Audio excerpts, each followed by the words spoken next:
Good morning, everyone, and welcome back to KSNT News here on your Friday. It is my pleasure and an honor to have Catherine Carmichael here, Miss Kansas USA 2017. Yes. So thank you for waking up early and being here this Friday morning. Yeah. So tell us just a little bit about yourself. Yeah, so I actually, I work for KU Football. I'm the Assistant Director of Recruiting there. I won my title, Miss Kansas USA, back in November. Yes. So since then, it's been really busy and really crazy working a full-time job and having to do Miss Kansas USA, but it's something I absolutely love and enjoy. My platform this year is childhood cancer awareness. My younger brother, Jameson, is a two-time cancer survivor.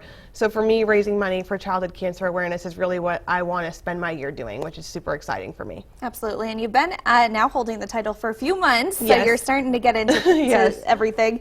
Any fun events that you've been able to attend? Yeah, so one that I really had fun doing was the Relay for Life. They had a benefit that kind of was a princess theme, so it's kind of a girls' night out. That was a lot of fun in Lawrence, so I got to attend that and raise money for Relay for Life, which is really, really cool for me. Absolutely, and you probably inspired all of them as little princesses. Yeah.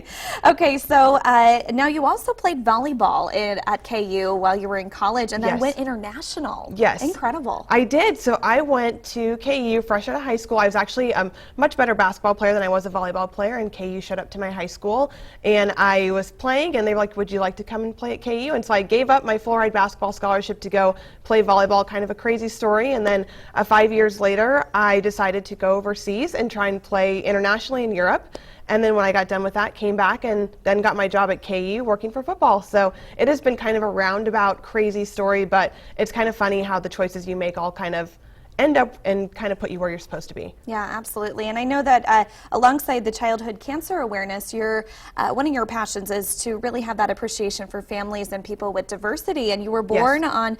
on the Fort Riley military base. I was. Yeah. My dad was in the military. He retired when I was about 6 months old. But my mom is from Minnesota, and so they moved here when they got married. And so she's actually a gym teacher at an elementary school on Fort Riley. So she always took us up to school with her. So we went to school on Fort Riley military base, kindergarten through 8th grade. And I think for me, a lot of people really never get to experience a military base or get to do anything that has to do with the military. And so for me, it's been a lot of fun being able to grow up in that environment. And really, it has given me such an appreciation for diversity and our military and our troops. So definitely been an awesome experience for me. Wonderful. Awesome. Well, it's hard to believe May is almost here, which means your year is just quickly going I by. know. Any goals that you have for the rest of the year? Yeah, I think for me, I'm getting ready to head to Miss USA. So I leave next Wednesday, which is super exciting. Yes. So that's kind of been one of my goals since I was 5 years old, is to compete at Miss USA. So Yes. for me, I'm getting to live out that dream and that goal, which is completely crazy. I'm still having a hard time wrapping my mind around it. Anytime I go somewhere and like put on the crown and the sash, it's still a little bit surreal for me. But